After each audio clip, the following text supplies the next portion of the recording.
For everyone with an interest in NASH, or more broadly, fatty liver disease, Surf's Up, Season 2, Episode 64 of Surfing the NASH Tsunami, the last of our 3 year-end episodes, starts now.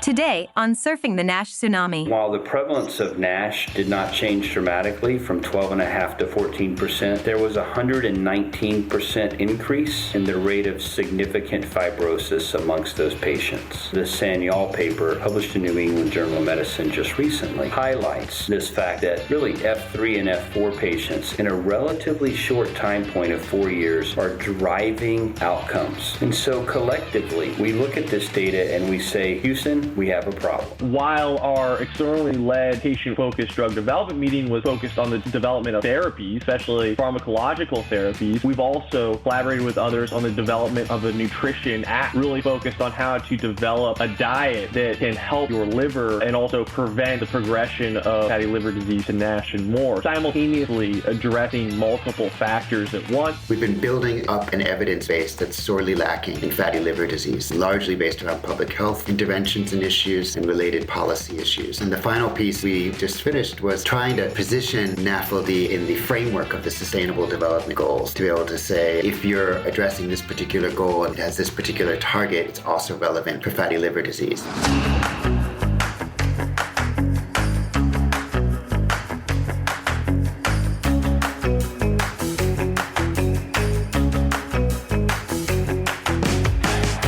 As 2021 came to a close, Surfing the NASH Tsunami invited back 9 panelists from earlier in the year to look back on specific lessons and advances in NAFLD and NASH over the course of 2021.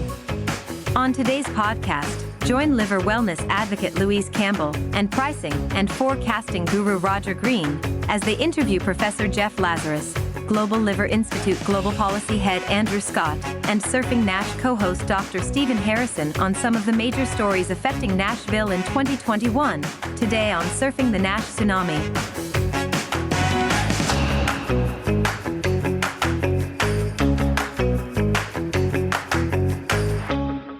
First, Professor Jeffrey Lazarus will discuss the activities and publications of 2021 that have begun to bring forward an integrated public health agenda for fatty liver disease. So, this morning we're here with our good friend Jeff Lazarus and of course Louise. Good morning, Louise. Good morning, everybody. And good morning, Jeff. Hi, Roger. Hi, Louise. So we met Jeff relatively late in the year for the various guests we've had on the 100-something editions of the podcast, episodes of the podcast so far. But Jeff has been spearheading really an important effort that seems to be starting to bear fruit to develop a global, multi-specialty, multidisciplinary public health agenda for how to deal with the coming pandemic. Probably the effort that takes that most seriously on that kind of a far-reaching scale of anything anybody's doing right now. And so, Jeff, I think where I'd like to start is this. I know that before you got to NASH, NAFLD, you had done serious large-scale work in HIV and in hepatitis C. I'm wondering when you came to NASH as a topic you wanted to focus on next, or disease to focus on next, and what it was that brought you there. Your floor. Well, thank you. And thank you for the kind words of introduction. So back in the late 80s, I came into contact with HIV living in New York City. It was hard to avoid. It was very intense. And when I later moved to Denmark, the Danes were doing a great job, but really their job was taking care of people living with HIV who were dying and providing them with end-of-life care. So it was very devastating to be a part of the movement back then. And in 1998, I joined the World Health Organization, and I worked in health systems and reproductive health. When I joined the HIV team, things were starting to change. Antiretroviral therapy was out, and it was starting to reach Central and Eastern Europe. And one of my jobs was to work as the advocacy and community relations officer and work with communities in those parts of the world that really hadn't seen the new medicines. And as we started to become successful, a lot of funding was going into this. WHO developed strategies along with UNAIDS and others.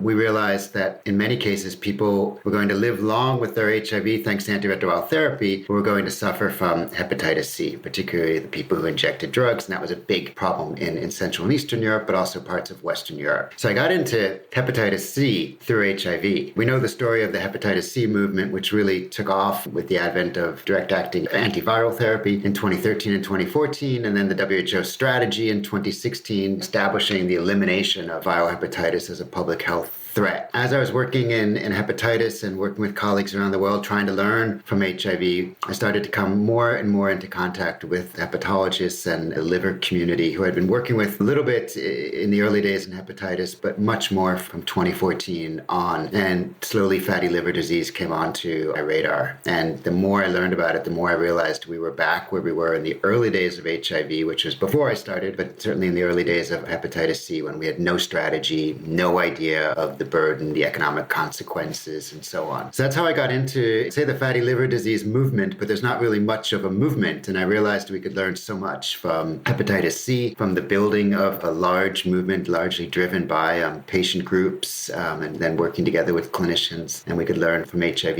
again, where people living with HIV, or back then they were called people with AIDS, PWAs, led that movement. So now here we are with fatty liver disease with a much, much higher prevalence around the world, a result of, in many cases, of lifestyle situations, diet, exercise, sedentary lifestyle, affecting maybe as many as a quarter of the adult population, and very little attention. It's not on the radar at WHO. It's not on the radar in global development and health agendas. And so I felt now was the time to try and bring together different stakeholders and build on what we've learned from other movements. Even if they were infectious diseases, we can learn about movement building very much from HIV and hepatitis. It's interesting listening to you, right? Because I think about HIV and I think about hepatitis. Well, certainly HIV as being in some ways virtually opposite to what we're dealing with here, right? HIV was, at the outset, likely to be mortal in the short run. Everybody who encountered it became ill or just simply started carrying viral loads was aware pretty quickly of what was going on in their bodies, or at least that element of it, and were aware of the likely outcome if no action was taken. Here you've got, as you point out, a quarter of the world's population, maybe more, sleeping on something with no appreciation of what's going on in their bodies, and doctors who say, well, you got a fatty liver, but don't worry about it. So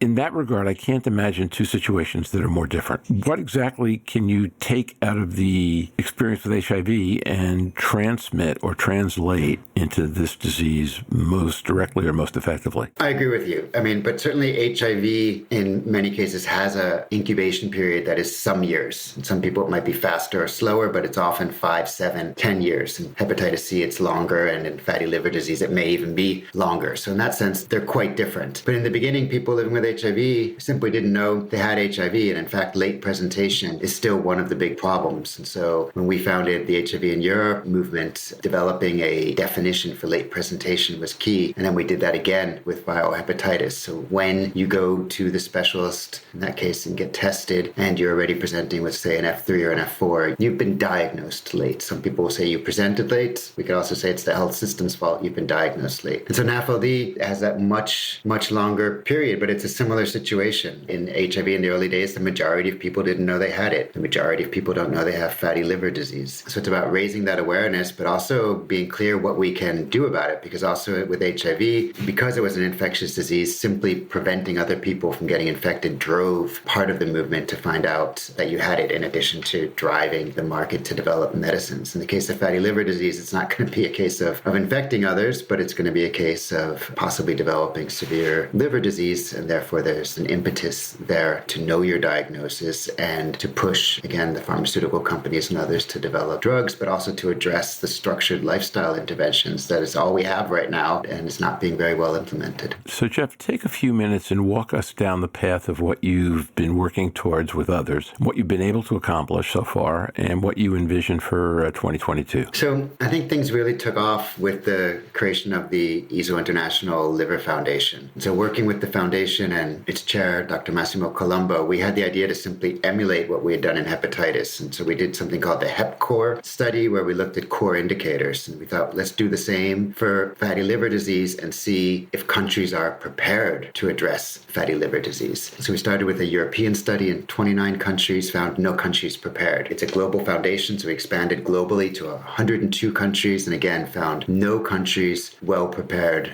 to address NAFLD. We just published that in the Journal of Hepatology, and driving that, we thought, and we brought together many stakeholders to work on that. So experts in every country, different groups, reporting and documenting the information, data mining. And so from the development of the preparedness index, we thought, we also need to tell people what to do, and we needed to get consensus on what to do. So we started a large 2-year process of developing a consensus statement that we talked about on Surfing NASH a couple months ago when it came out in Nature Review's GastroHep, data. And that brought together 218 experts who agreed on basic statements about fatty liver disease and sort of concomitant recommendations about what should be done. We've discussed this in the first think tanks. They were held through Wilton Park, a UK-based international global think tank on a range of issues that includes pressing health issues as well. And we were able to talk for the first time, a multi-stakeholder group, and it wasn't about clinical developments and trials. It was simply about how do we address this from a public health and systems and policy perspective. So we did that in December 2020. We did it again in December 2021, a bit truncated because of the pandemic. So we hope to have a face-to-face or a hybrid meeting in early 2022. But having those think tanks to really think it through have been really useful. Now we have the consensus statement. We know the countries aren't prepared. So we've been building up an evidence base that's sorely lacking in fatty liver disease, largely based around public health interventions and issues and related policy issues. And the final piece we just finished was trying to position NAFLD in the framework of the Sustainable Development Goals, to be able to say, if you're addressing this particular goal and it has this particular target, it's also relevant for fatty liver disease, because fatty liver disease and NAFLD is not addressed in any of the WHO technical documents. It's not mentioned in the Sustainable Development Goals, but we know it's present. We know that when you're addressing diabetes, when you're addressing obesity or even cardiovascular disease, you're helping to improve outcomes for fatty liver disease, but it needs to get firmly on the agenda. So we've been trying to essentially just shoehorn it into the agenda and say this is what it would look like, in the hopes that we can get other stakeholders and particularly countries to get this onto the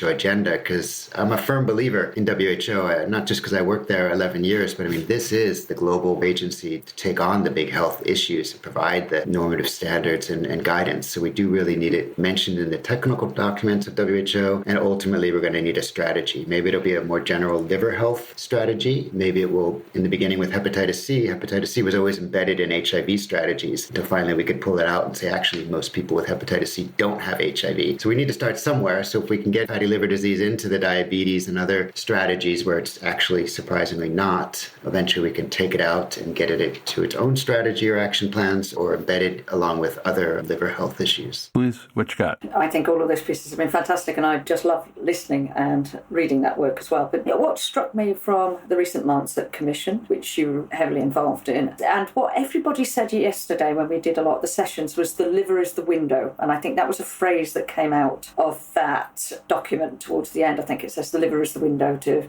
health and Europe's health and metabolic health, and we're not doing so well. Because metabolic health has been so intrinsically involved, obviously, in COVID, does that give you, and what can you take from that to use as a lever within the getting NAFLD and NASH, particularly into the SDGs? Everybody's trying to target now, and there's a little bit more awareness of let's make our health better for the future, because this will happen again. We had several warnings with different other viruses. So what can you take, because you're obviously heavily involved in the COVID as well? Well, the COVID pandemic, there's not much positive we can say, but it was a unique opportunity to address people's health, not just the health related to the virus, but to say, we know poorer outcomes come from a respiratory disease. So this was a chance to say, it's important to exercise, it's important to improve your health, it's important to watch your alcohol intake. And yet, because of confinement, because of a lack of leadership and guidance, the opposite happened. So in general, people gained weight. There was interesting data even from New Zealand, which had a very strong lockdown, that they can actually now track that, obesity has increased, but lots of other countries are reporting it as well. We know from alcohol sales, alcohol consumption went up, and we understand why. I mean, it's a dire situation, but this was a chance for leaders to come on and say, and maybe I'm just dreaming, but to say, wake up and exercise, walk more, count your steps, do it indoors, do it outdoors, but it's going to be better if you get COVID-19. It's also going to be better for all of your metabolic diseases and your health in general. So I've been surprised by the lack of sort of anyone really standing up and saying, this is a chance to try and be healthy in the face of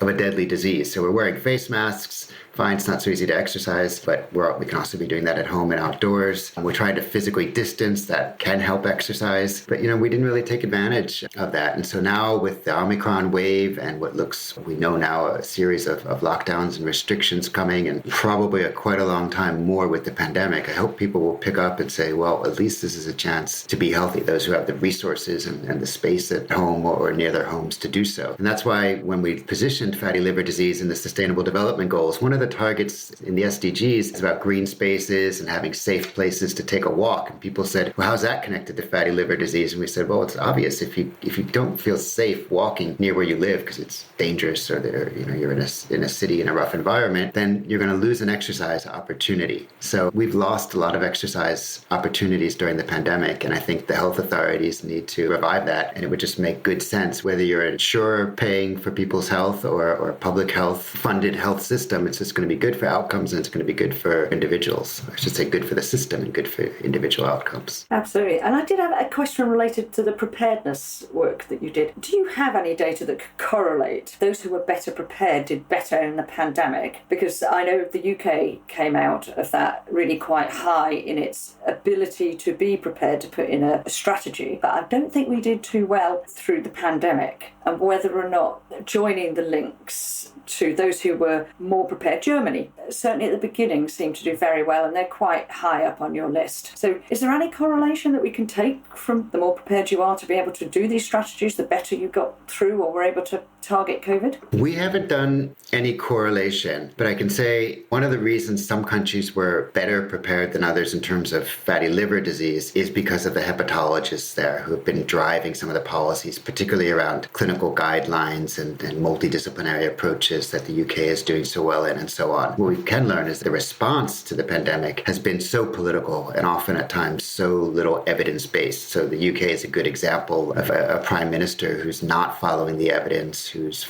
listening to people who are suggesting that the best course is to allow everyone to get sick and develop some kind of natural immunity. Now we've learned that what we thought that wouldn't work, and now we know for sure it didn't work, and yet they still don't take the needed action. So maybe it's time they listen to some of the hepatologists, or at least some of the public health people who do know what to do. And so the countries don't correlate that well. And then the other issue is it's always nice to look at league tables, and it's fascinating to look at 102 countries and see where you're ranked. But every country failed. This is who failed worse. I mean, a third of the countries scored 0. So even the UK and India, and to some extent Germany, that did better, failed in terms of being prepared. It's just they did a little better, often where the hepatologists had more control, like the development of clinical guidelines or including fatty liver disease in the guidelines of other related conditions like obesity or diabetes. Yeah, interesting. It's fascinating. I was struck, first of all, by your comment on the podcast about sharing with one of your European friends that if 50 was the highest score, then everybody failed, and him suggesting what I guess the Americans would describe as grading on a curve, and maybe 40 wasn't so bad. But you didn't say 40. You just said, well, there's other ways to look at the numbers. I think that's terribly self-serving. Ultimately, either you're doing well enough or you're not, and I'm doing better than everybody else doesn't help tremendously. Jeff, at least in the States, and I don't know how true this is anywhere else, I think one of the headwinds you run into is we have this really interesting definition of personal freedom that's evolved that fundamentally says my vaccine is my decision and my COVID is your problem. If you take that into fatty liver, you get to somewhere that looks like I'm going to eat as much bad food as I want, exercise as little as I want, but by the way, it's a systems problem if I then develop disease. And that's happened due to people not having enough knowledge but in the past, but wanting to do the right thing. But I think in the States now, at least you see 25-30% of the population would militantly argue that it's their right to have a fatty liver. And you got to deal with the consequences, or we all have to deal with the consequences. A, do you see that kind of thing anywhere else? And B, do you deal with it, or do you have to simply try to flank it, go around it somehow? Well, to start with B, you absolutely do have to deal with it. That's what public health is about. But to go back to A, I mean, we've seen this with tobacco use, alcohol use. I mean, we see it in any risky or unhealthy behavior, whether it's related directly, to your health or not. So with tobacco, the issue was we want to be able to smoke, but if we get lung cancer, we also want to get taken care of. So there's nothing new there in terms of people wanting to eat and not exercise, and we address it. So in tobacco, actually WHO's first, the first international treaty is around the Tobacco Framework Treaty. We need similar large-scale initiatives. WHO, when I was there in the 90s, had exercise 30 minutes every day. That's great for fatty liver disease. They weren't targeting fatty liver disease at the time. They were targeting more general health, but we need these kinds of campaigns about how to be healthy. There's also some structural issues. Sometimes it's not easy to eat healthily. You might have a short break and you might not have a refrigerator to bring your own food and you're buying nearby junk food. That was well described in the book Nickeled and Dimed in America, where the journalist went undercover and worked in a Kmart and explained how even at home on the salary she couldn't afford a refrigerator, so she could never really, it became too expensive to buy food that needed to be refrigerated, and they relied on junk food. And she documented her own weight gain and decline in health. So we need to look at what's going into our food, and that was something that came out in the EASL Lancet Commission, the problem of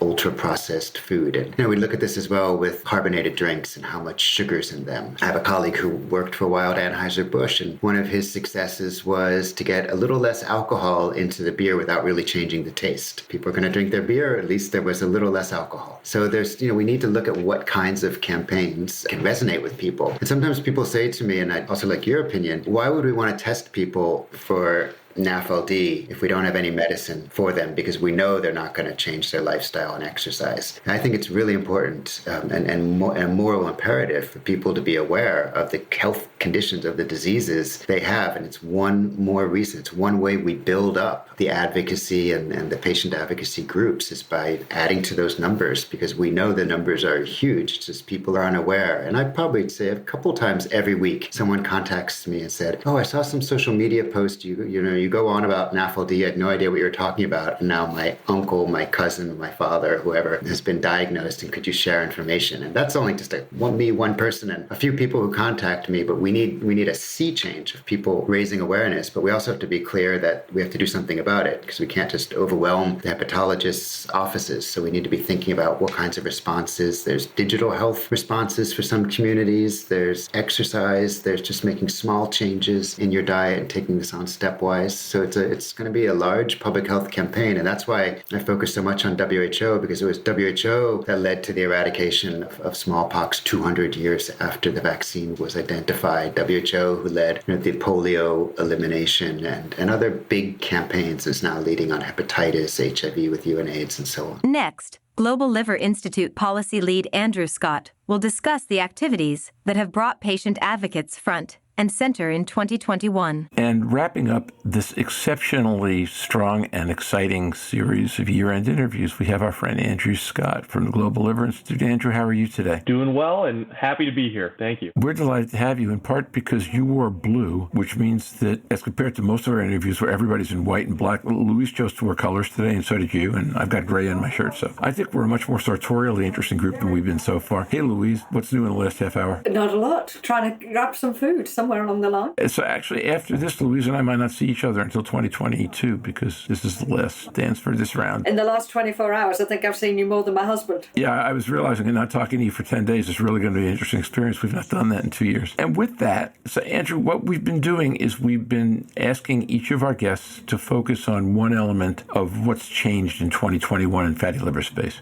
And this conversation will deal with a subject that several people have referenced earlier, which is the idea that this seems to be the year that patient advocacy is coming ready for prime time for a whole bunch of reasons. But I'd like to just start by asking you, A, do you share that observation? And then B, what's happened in 2021? What are the events in 2021 that tell us patient advocacy is coming into prime time? Well, thank you, Roger. And I think that's a great question. And I would echo a lot of those points that have been made previously about patient advocacy coming prime time. Really, the main theme that I feel like has really surfaced over 2021 is that theme of collaboration across sectors in the medical community, and collaboration going even a step further and starting to lead to some tangible results. A lot of these you can see as actions are coming to fruition, whether that is a following through on some of the recommendations in the GLI US NASH Action Plan or other actions as well. I mean, this year we saw the first externally led patient-focused drug development meeting led by many groups in patient advocacy, but also in partnership and collaboration with the medical societies and more, and of course our regulators, the FDA. And then, outside of that, I mean, we see guidelines and recommendations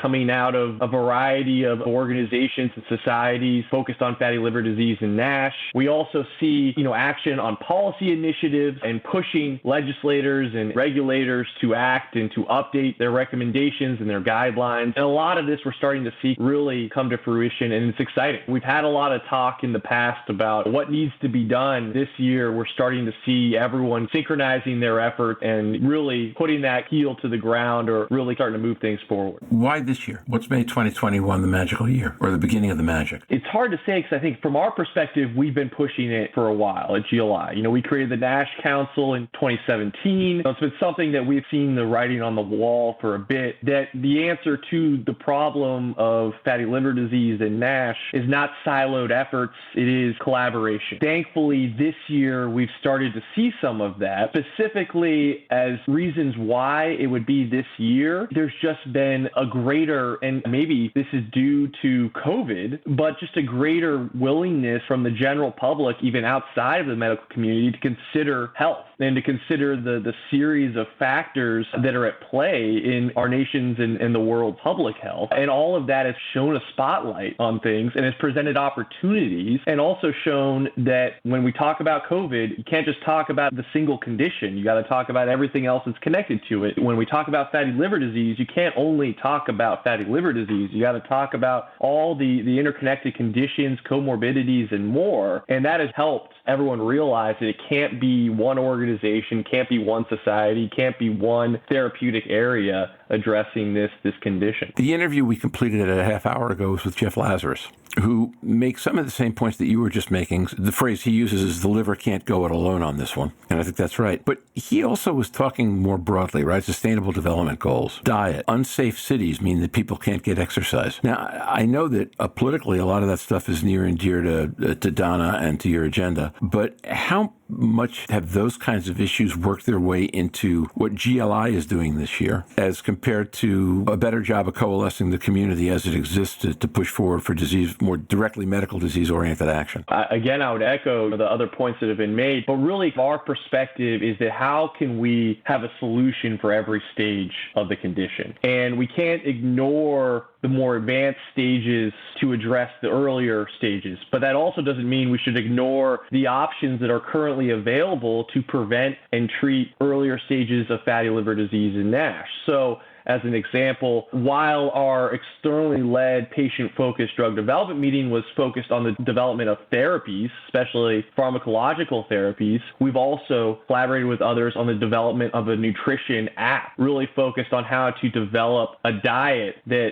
can help your liver and also prevent the progression of fatty liver disease to NASH and more, simultaneously addressing multiple factors at once. It goes back to some of our other conversations that we've all had before. You know, when we think about the problem of NASH, we think about education and awareness, diagnostics and available methods to diagnose NASH, and then obviously treatment and management. And how can we get at each of these kind of pillars and address all factors in all stages of the condition? So I think we've tried to do that as well, putting our best foot forward in nutrition, physical activity, and on that side, and then also thinking of the future with the development of therapies as well. Well, my first question was going to go to what Andrew was saying at the beginning, that liver doesn't go it alone. But you hear disease-centric discussions from a lot of the other related diseases. If I look on any liver site, we talk about you're at risk of type 2 diabetes, whether it's GLI, whether it's British Liver Trust, but I don't see that same reciprocation in type 2 diabetes or in the Heart Foundation or in hypercholesteremia or anything like that. And yes, there's a familial hypercholesteremia, which is obviously far removed from what we look at here, but has an effect. But hypercholesteremia in its essence, when we talk about heart disease from other methods, again, they're very disease-centric. And how do you break that down? This has been a groundbreaking year for the GLI, for getting those messages out. How do you break that down further? Because you're linked to some of these organisations now, aren't you? You're getting in for that more holistic discussion, I suppose. That's a huge discussion. As in general, we start to shift how we talk about health. It's valuable to think about the holistic picture in general. But the way that we've handled this and the way we've tackled this conversation is communicating with some of these other organizations, some of these other patient groups, and trying to show them that this is something that their patients are talking about as well. They're talking about, I just received a diagnosis of NASH.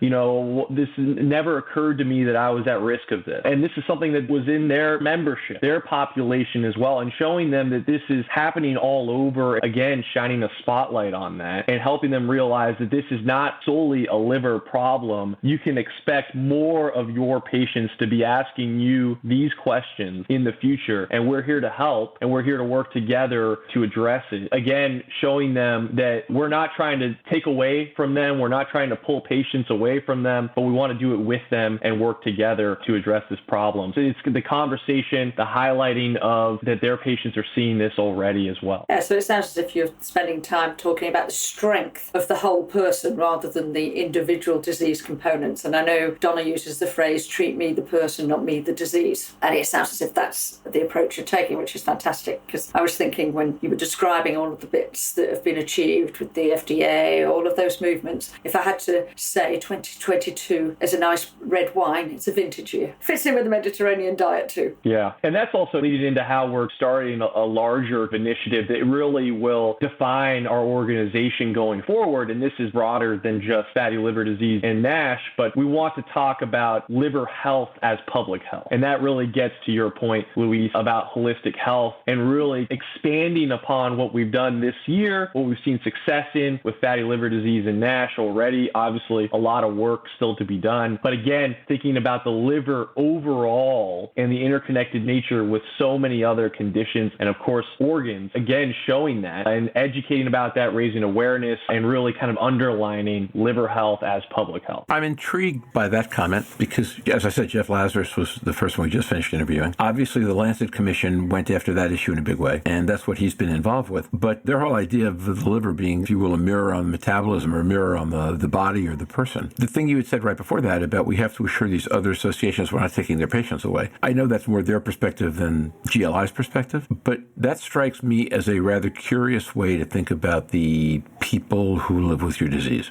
whatever your disease is, that ultimately this needs to be holistic. And if the liver is mirror on metabolism and, as you point out correctly, a statement on public health, on diet and exercise and urban sustainability and all that, I'm wondering how people actually, at the risk of asking you to say something impolitic and then you can just tell me stop it and we'll cut that out of this, how did people in other organizations come to the point where they view their patients as the people with their disease and every person can only have one disease and this is the one I choose to identify in my patients? Yeah, well, I mean, I think I'd maybe be hesitant to put it that bluntly, but in the defense of the community at large, this is how so many other organizations have been able to gain a footing and to show success, is to highlight their population and really make it clear of the burden of their population. And that has led to success in the past. And obviously it has surfaced new issues, whether it is in our U.S. health system or other health systems and the problems connected to being so siloed. The thinking is really just because this is how it has worked and this is what has led to success in the past. So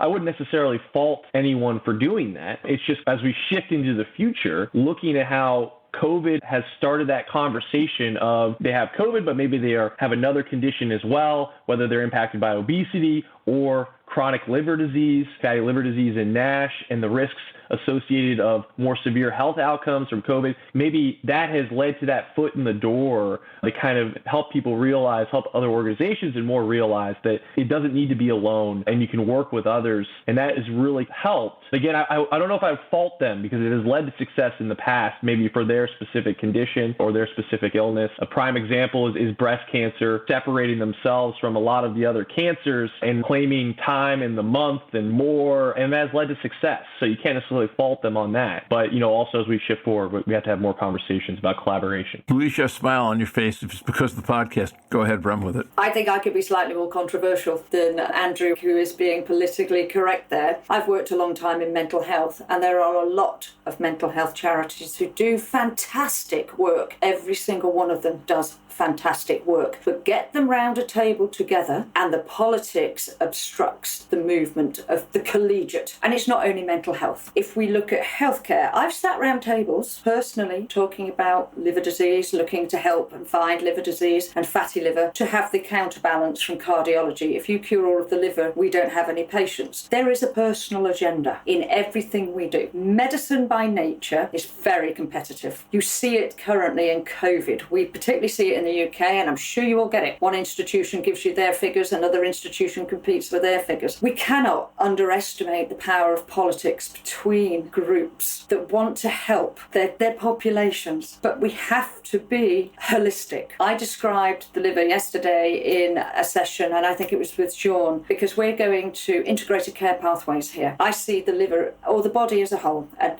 the person as the biggest integrated care pathway that you could possibly do. We're experts at it. Our body is the perfect solution. Some people's integrated pathway isn't as perfect as others, but we all have problems, we all have issues, and it's about assessing that. And when I was listening to you at the beginning, the liver is the only organ that regenerates. Therefore, it is the coordinator in my mind. And yes, I'm liver focused, but I want to prevent people dying of heart disease, by people needlessly getting type 2 diabetes. A lot of the things that I've watched in my population throughout the years. So for me, we do need to look at the integrated care pathway of us and how everything functions together. We don't know all of, and we will never know all of the systems and how they work, but we do have to have those discussions. We do have to move beyond the politics for the greater good, I suppose, but also get rid of, or make it overt at the beginning. What's the agenda? Whose agenda is different? Because everybody in that room is there for a different personal agenda and what we get out of it. So yes, that's controversial, but it's something that's obstructed healthcare. And I think what you get, and what I tend to see, and these are only my opinions, is that when you mirror healthcare in a patient organisation or a support group, it very much mirrors where it's come from. Andrew, you will be able to read me the book, the verse and the chapter on the self-stigmatisation between different liver diseases. I've sat in patient groups where alcohol don't want to be sat with autoimmune, and autoimmune don't want to be sat with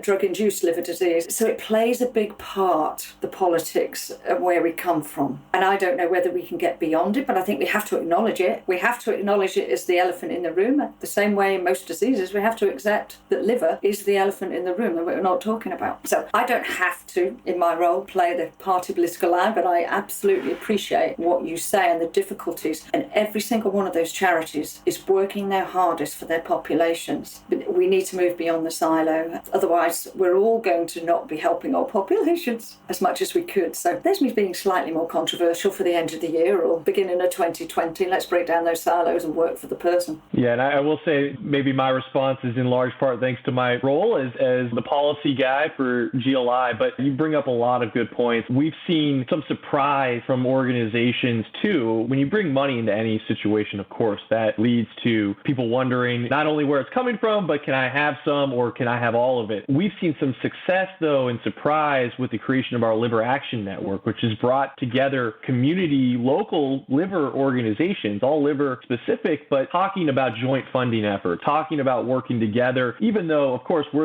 maybe the big organization in the group or in the room in this situation, but our willingness to maybe do a little more legwork, help them, bring them together, and really underline that transparency, which I think is so much of what you were talking about, Louise, is that openness to talk about what everyone's working on, what everyone's priorities are, and who's willing to work together, who, is going a different direction, whatever case, but being open and transparent, I think that's key as well. You do also, you could be one person, but you have the word global in your title, so that makes you sound bigger anyway. Exactly. So I've always thought that liver, and particularly fatty liver, has some rather unique challenges, right? One, speaking from an MBA of long ago to someone who's working on one now, I think we said this on one of the episodes we were on together, that people do what's inspected, not what's expected, and it's very hard. No one's figured out yet how to inspect the liver, right? Hopefully, MRE or some combination of liquid biopsies will provide a decent shot at that. But right now, we don't know how to do that, right? We can do hepatitis because we can measure viral loads. We can do diabetes, we can measure glucose. We can do cardiovascular, we can measure cholesterol levels and blood pressure and all that. But here, it's hard to figure out what you do. Today, no one agrees on what to measure. And the idea that a biopsy, which is completely unrealistic as a standard, is A, unrealistic as a standard if it worked, and B, is kind of a fool's gold standard, makes it all the harder. Do you see part of your remit in policy to help get people aligned around the question of, so what are we measuring that will tell us how healthy the liver is? Or is that something off to the left or the right? Take your pick. No, I think you're exactly right. We've been circling this point and talking about it a little bit in some of the other questions as well about, how can we get the liver more of a conversation? When you go on Capitol Hill and you deal with legislators, they want clear information, clear numbers, clear data. In the absence of metrics and clear biomarkers that define the state of a person's liver, it's difficult, or a clear agreement on what should be used and clear agreement on how we should measure that and what diagnostic method should be used. That presents part of the problem as well. I will say one of the ways we've been trying to get at this, we in large part are going this pathway because, at least in the United States, Congress tends to support findings that are found from one of their federal agencies or from a congressionally mandated committee. We have a bill, the NASH Care Act, which was originally introduced last year, and we hope to have it reintroduced soon. But as a critical part of that is the bringing together of a task force focused on this exact piece and defining how we're going to measure the health of the liver, working with all the medical societies, again, underlining that collaboration across the field, patient advocacy organizations, and of course, federal research and regulatory agencies, all having a seat at the table to then kind of come out with recommendations from the U.S. federal government to get everyone behind it. And that's hopefully what gets at some of the problem there as well. It's striking to think of the primary solution to what is so obviously a scientific issue as being a political solution, but it makes a lot of sense. I don't have to love it to say, yeah, that sounds right. Finally, podcast co-founder and co-host Stephen Harrison joins Louise and Roger to discuss the major fatty liver events of 2021 in his own style, and to swap podcast stories with his co-hosts. And for our fifth and final conversation of the day, Louise and I are here with Stephen, kind of like we were back at episode 3, 19 months ago, not knowing if anybody was listening or any of that stuff, and with Peter Traber, and Yasmin wasn't there for episode 3. So if we had a guest, I don't remember who it would have been. And that was 102 episodes and 40-something thousand downloads ago. Here we are again, End of another year. So when we wrapped up last year, we had a conversation, 3 of us, that kind of started with what's happened in fatty liver land this year, and then kind of what's happened with the podcast and how did that all tie together. So Stephen, since you're not Michael Charlton, but you're better than everybody else, why don't you take 5-7 minutes and do the year in review? What do you think are the important things that happened in fatty liver land this year? Well, you said it best. I am not Michael Charlton. He is a fantastic friend and a wonderful hepatologist, and he has a way to put things together that very few people can do. And I am absolutely, totally expectant and can't wait to hear what he's going to say at NASH-TAG. What is it, January 7th, my birthday, 2022? So what a birthday present, right? I get to hear NASH in review from Professor Charlton. Reflecting back, it took some time to just kind of think about where we were January 1st of 2021 and how we're wrapping up the year here at the end of December. There are maybe 5 areas that deserve just a quick touch on, and maybe I'll divide those into 1, call to action, 2, natural history data, 3, drug development, 4, weight loss surgery, because I think we need to focus on the paper that we talked about a couple weeks ago and its implications for drug development moving forward. And then finally, non-invasive tests. And I know you've had a couple discussions about that already, and I'll just briefly touch on it from my perspective. Just going back to the first bullet point, a call to action, the paper by Jeff Lazarus really was instrumental in setting the stage for our understanding of processes and what needs to change at the very top all the way to the bottom and everything in between as far as how we evaluate these patients and how do we help them get through the system to get the appropriate evaluation and the appropriate care that they need when and if that becomes available. I know we've had Jeff on here and we've talked about the paper quite a bit. Jorn was part of it as well. And quite frankly, I'm just surprised that we haven't had something like that before this year. I think it was something that was overlooked and sorely missed. That was an important piece of work that came out that we can set as a foundational level and then build on that in 2022 and beyond. Can we take a sec before we go on? Yeah. What strikes me is that another foundational piece of work was the critical care pathway stuff that Ken was involved with, Kusi. And even Jeff says that it was, I think the phrase he uses, an extraordinary piece of work because it makes practical some of the stuff that Jeff says we've got to get to. That's interesting because that was my point number B under section 1. So on your call to action, I had the Lazarus paper, and point 2, I had the Canwall paper on the call to action. Well, in that case, you weren't wrapping up. Forgive me for intruding. Go ahead. Oh, no, that's okay. That's why we're a team. You're thinking ahead relative to what I was planning on saying. So I was fortunate enough to be a part of that paper as well, and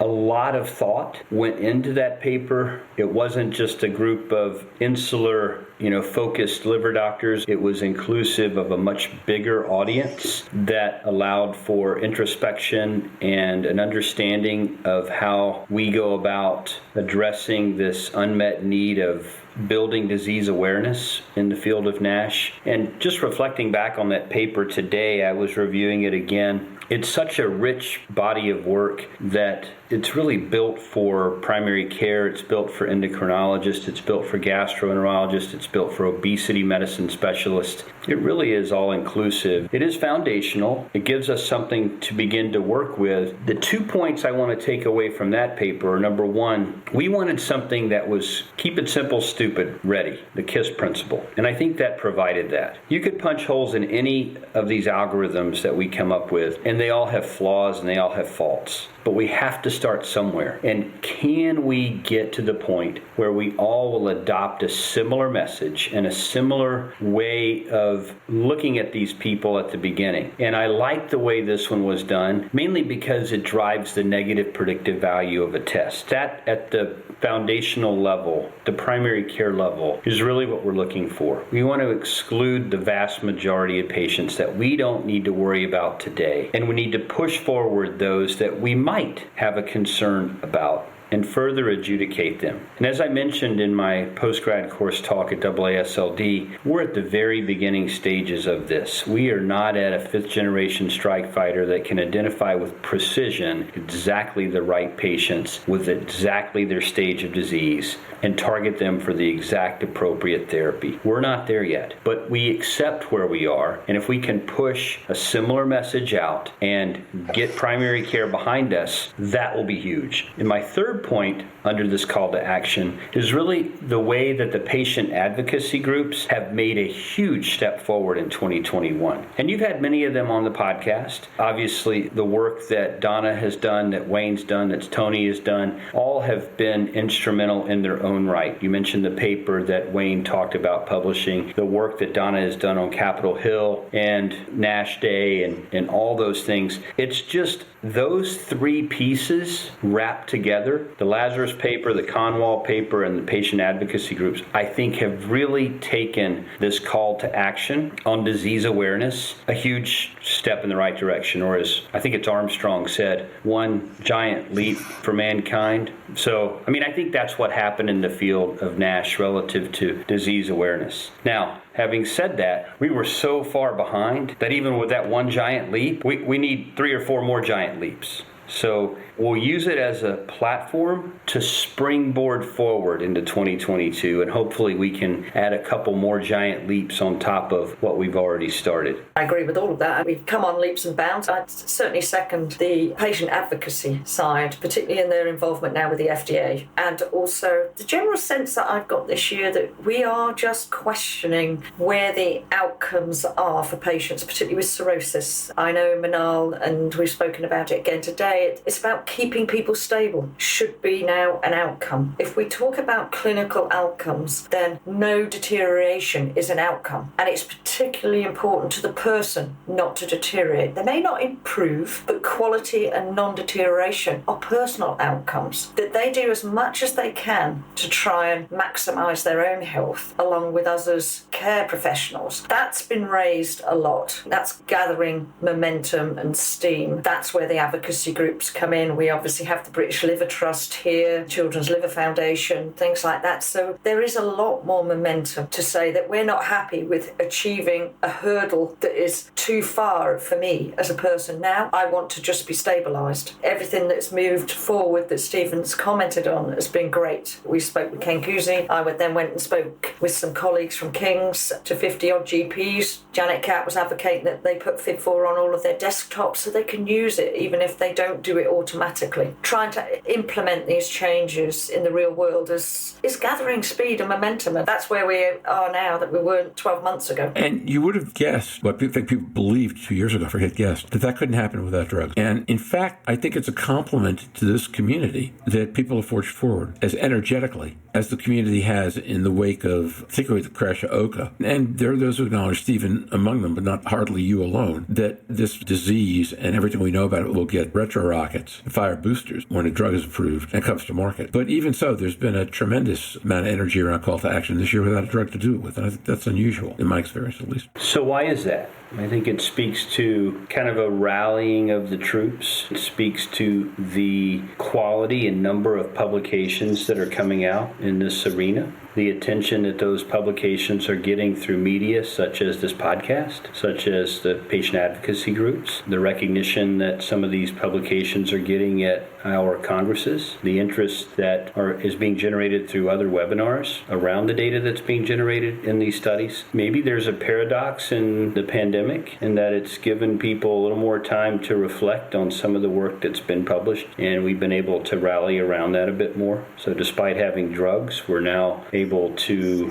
focus more on the data that has come out. So maybe that's what we're seeing. I think that's part of it, Stephen. I frankly, had OCA been approved, things might have gone in a really different direction and not necessarily as helpful of one, because a lot of more of the focus would have been focusing out from OCA. And as you've commented several times recently, FXRs don't look like the backbone anymore. Right. We'll talk about that in drug development and the milestones we've achieved there. But since you brought it up, I'll mention it now. The Intercept came out with another press release today. I don't know if you mentioned it on a prior podcast episode or a prior commentary today, but they're delaying the results of the reverse trial. I don't know those results. I don't have anything to do with the data analysis, so I feel very comfortable in speculating that that does not bode well for the results of that trial, which coming on the heels of the press release recently withdrawing their drug application from the EMA in the non-cirrhotic population. Again, that's like a double whammy against that particular FXR. Doesn't mean the class doesn't still have a role to play, and I may be completely wrong on the results in my interpretation of this press release today. I hope I am. I don't think it means that the FXR class is dead. I do think they have potential as a combination therapy play. I was reviewing some data recently looking at, I believe it was a patient data meta-analysis of all the studies that have been done, over 6,000 patients involved in the trials, and really getting at what mechanism looks like it's driving the most positive effect histopathologically. And you could break them down into drugs that impacted energy metabolism, inflammation, fibrosis, and bile acids. And the two best in this particular meta-analysis were drugs modulating energy metabolism and bile acids. So we know the FXR class has a major impact on bile acids. I do think there is some data there that is positive if you look at even Intercept's data and others as well. As a monotherapy, it's probably not going to wield a sharp enough axe to leave a big enough impact on NASH or fibrosis directly. But we'll come to that, I think, in a minute when I get to drug development and where we are. Just for the sake of time, let me pivot back to point 2, which is natural history data.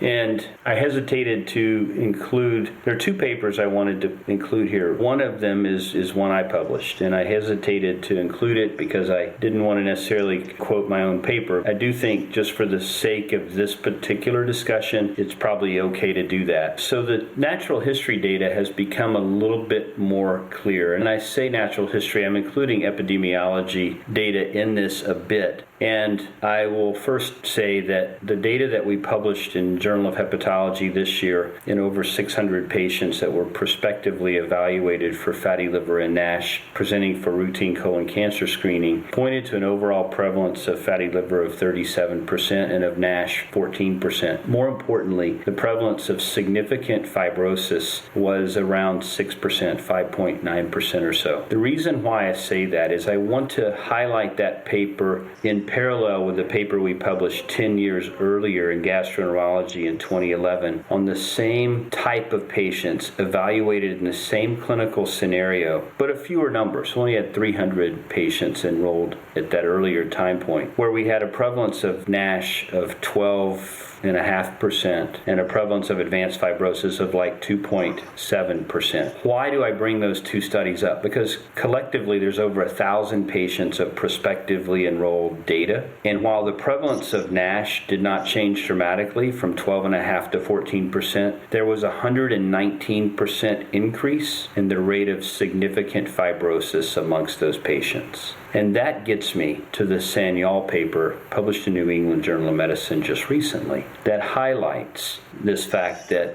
really F3 and F4 patients in a relatively short time point of 4 years are driving outcomes. It doesn't mean that F2 doesn't. It just doesn't do it in 4 years. And so collectively, we look at this data and we say, Houston, we have a problem. We have a significant increase in the prevalence of significant fibrosis relative to NASH, which parenthetically almost mirrors identically the paper Arun published in 2015 modeling the growth projections of fatty liver from 2015 to 2030. We're well on that way. In fact, we're probably ahead of schedule relative to that modeling. So we've learned about epidemiology and natural history. We are better at what we do because of those papers that have been published, and we are more skilled in crafting this call to action, if you will, circling back to point one, on who the at-risk patient population really is. So let me stop there and see what you guys think about those comments. It's interesting because I brought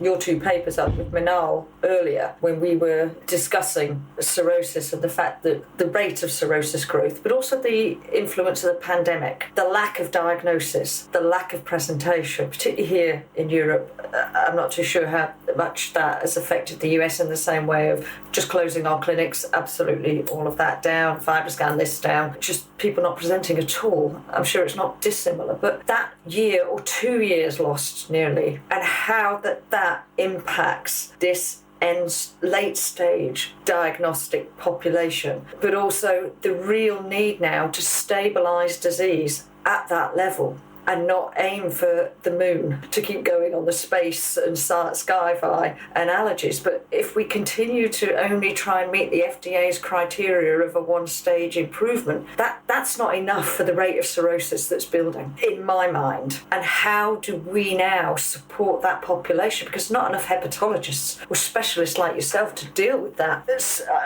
We could just do an episode or a whole series on Surfing the Cirrhosis Tsunami, because they're the popular podcasts. Because people really are going to see more and more of these, not only in primary care and endocrinology. It terrifies me in that the impact that COVID is having, particularly with your data and the other data. We need to stabilise these people. Louise, I'm just going to make sure I understand the phrase correctly. So when you said one level drop in fibrosis wasn't enough, you didn't mean we need more of a drop. You meant we need a different way of looking at this, and we need it faster. Yeah, absolutely. Stabilisation to me is an outcome. If I've got cirrhosis or a disease and it does not progress, that's an outcome. At the moment, do we see that as an outcome? I don't think we do, which is what Minal talks about, which is what Donna talks about, and Wayne. To them, no progression is an outcome. And the rate of severe cirrhosis stage 4, as Stephen's showing, is growing at such a rate that we need to stabilise, because it is growing rapidly around the world. So, Stephen, we've heard a few comments from folks in this round of interviews and that last episode with Ali Minion that talked about that. Alina made the comment, Alina Allen, that if we're going to wait 2-year studies that prove that somebody drops fibrosis 1 degree, we're going to lose a lot of drugs and lose benefit for a lot of patients. Just flat out statement. When we had Wayne on,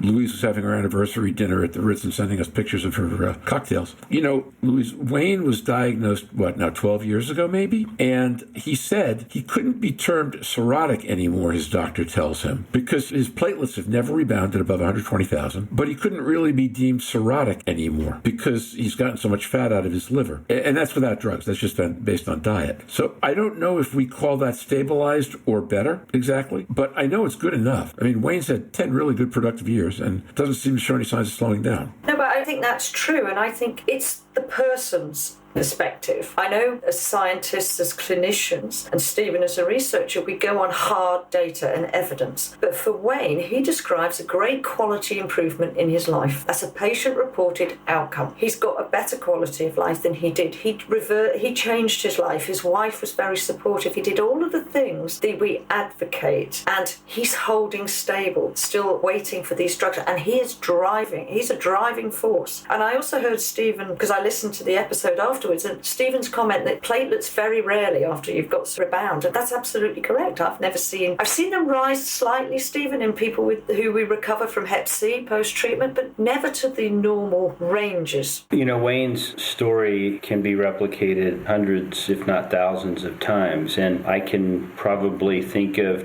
10 or 15 patients where that's happened in my own practice. Yeah, that patients feel a ton better. I'm just thinking to Hep C, I'm thinking NASH, I'm thinking Hep B, I'm thinking autoimmune, where we have completely reversed the downhill skid on these patients and not just stabilized them, but that downhill has reversed. And clinically, the albumins have returned to normal. And, you know, improvement of albumin to normal is huge. I don't know if people really outside of hepatology understand the meaning of that. When you have a normal oncotic load within your vessels, you don't leak fluid out of your vessel. This is simple physics. You don't get ascites. You don't get lower extremity edema. In fact, if you're getting edema or ascites with an albumin of 4, something else is going on. We see it the most frequent in alcoholic liver disease, where you have a patient presenting with decompensation to the ED, and they're yellow, they look like the Michelin Man, and they're not eating, and they're diagnosed with acute alcoholic hepatitis and alcoholic decompensation, and they recover after a couple days, sometimes longer in the hospital, and they're sent home. And that seminal moment, they have chosen to no longer drink. And we see about 50% of the patients actually completely recover. They're still cirrhotic. 2 years later, they're still cirrhotic. 5 years later, they're still cirrhotic by any imaging study or liver biopsy that's done. But functionally, their livers have returned to normal capacity to do their job, and this has given the patient more energy, it's given the patient less comorbidities, and they're able to function. So I agree, to the point where we can show stability of disease in a cirrhotic patient is an endpoint. It is something that's worthy of discussion, and because you brought it up here, I'm going to say it now, that is a key topic of discussion at NASH-TAG. What you heard today were excerpts of longer episodes that covered more topics and in greater depth. To hear more, listen for Stephen Harrison on New Year's Day and Jeff Lazarus and Andrew Scott on January 2nd. We will be back on Tuesday, January 4th, with our first episode of Season 3. See you then.